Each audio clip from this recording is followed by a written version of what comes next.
Hi dears, ഇന്നത്തേതൊരു കടൽ കഥയാണ്. അപ്പം നമ്മൾ കുട്ടിപ്പട്ടാളത്തിനെയൊക്കെ പെറുക്കി കാറിലിട്ടുകൊണ്ട് ഇന്നൊരു യാത്ര പോവുകയാണ്. കുട്ടികളെയൊക്കെ ഒരു ബീച്ചിൽ കൊണ്ട് എൻജോയ് ചെയ്യിപ്പിക്കാമെന്ന് കരുതി ഒരു ഗ്രാമപ്രദേശത്തെ ബീച്ചാണ്. അധികം ആരും അറിയാത്ത ഒരടിപൊളി ബീച്ചിലേക്കാണ് പോകുന്നത്. ഗ്രാമപ്രദേശത്ത് അതുകൊണ്ട് കുറേ ചെറുകടികളും കാര്യങ്ങളൊക്കെ കിട്ടിയിട്ടുണ്ടായിരുന്നു. അതൊക്കെ വാങ്ങി കഴിച്ച് വയറ് നിറച്ചിട്ട് നമ്മൾ പോവുകയാണ്. പോകുന്ന വഴി ചുറ്റിനും വെള്ളമാണ് കേട്ടോ, നടുക്കാണ് റോഡ്.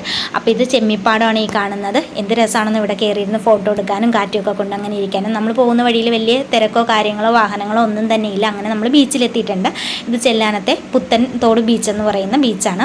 ഗൂഗിളിലൊക്കെ സെർച്ച് ചെയ്ത് അതിൻ്റെ ഫുൾ ഡീറ്റെയിൽസും കിട്ടും. ഈ കാണുന്നതാണ് ബീച്ചിൻ്റെ ഫുൾ വ്യൂ എന്ന് പറയുന്നത്. ഈ ഒരു ബീച്ചിനെ ഹൈലൈറ്റ് ചെയ്ത് കാണിക്കുന്നത് ഇവിടുത്തെ ഉരുളൻ പാറക്കല്ലുകളാണ്. ഈ ഒരു കല്ലുകൾക്ക് ആരെയും ആകർഷിക്കുന്ന ഭയങ്കര ഭംഗിയാണ് കേട്ടോ കാണാനായിട്ട്.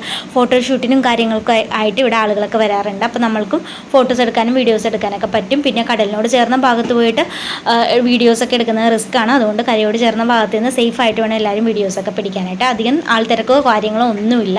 സ്വസ്ഥവും സമാധാനവും ആഗ്രഹിക്കുന്നവർക്ക് പോയിട്ട് എൻജോയ് ചെയ്യാൻ പറ്റിയ നല്ല കിടിലൻ ബീച്ചാണ് കേട്ടോ. അപ്പോൾ നമ്മൾ കുട്ടികളെയൊക്കെ ബീച്ചിൽ കളിപ്പിച്ചു. അങ്ങനെ കുറച്ച് വീഡിയോസും ഫോട്ടോസൊക്കെ എടുത്തു. പിന്നെ ഇതിലൂടെ കടൽക്കാറ്റൊക്കെ കൊണ്ട് നടക്കാൻ ഭയങ്കര രസമാണ്.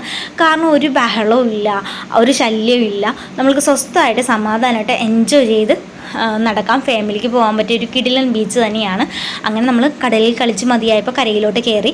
അവിടെയും നമ്മളെ കാത്ത് ഒരുപാട് കാര്യങ്ങളൊക്കെ ഉണ്ട് കേട്ടോ. കുറേ ഷോപ്പുകൾ, ഊഞ്ഞാലുകൾ, പിന്നെ കടൽക്കാറ്റും കൊണ്ട് കടൽ തിരയൊക്കെ എണ്ണിയിരിക്കാനായിട്ട് കുറേ ബെഞ്ചും കാര്യങ്ങളൊക്കെ ഉണ്ട്. കപ്പലണ്ടി ഉണ്ടെങ്കിൽ അതും കൂടി കുറയ്ക്കാവുന്നതാണ് കേട്ടോ. ഇതൊക്കെ കണ്ട് ആസ്വദിച്ച് കഴിഞ്ഞപ്പോഴേക്കും നമ്മൾ ഇതേ സ്റ്റെപ്പൊക്കെ കയറി മുകളിലോട്ട് പോകുന്നുണ്ട്. കടലിൻ്റെ ഭംഗി കൂടുതൽ ആസ്വദിക്കണമെന്നുണ്ടെങ്കിൽ ഈ ഒരു വാക്ക് വേയിൽ ചെന്നാൽ മതി കേട്ടോ. അപ്പോൾ ഇത് നടപ്പാതയാണ്. ഇതിൻ്റെ സൈഡിൽ കാണുന്ന ഈ ഹെക്സാഗൺ ഷേപ്പിലുള്ള കല്ലുകളുണ്ടല്ലോ, നല്ല ഭംഗിയാണ് അടുക്കി വെച്ചിരിക്കുന്നത് കാണാനായിട്ട്. ഈ ഒരു പാത ഇങ്ങനെ നെടുനീളത്തിൽ കിടക്കുവാണ്. അപ്പോൾ നമുക്ക് അവിടേക്ക് ഓടി നടക്കാം, കളിക്കാം. അങ്ങനെ കണ്ടൊക്കെ കഴിഞ്ഞപ്പോഴേക്കും നമ്മൾ ഒരുപാട് ഇറിറ്റേറ്റ് ഉണ്ടായിരുന്നു. അങ്ങനെ വീട്ടിലോട്ട് പോന്നു. അപ്പോൾ എല്ലാവർക്കും ഹാപ്പി ന്യൂ ഇയർ.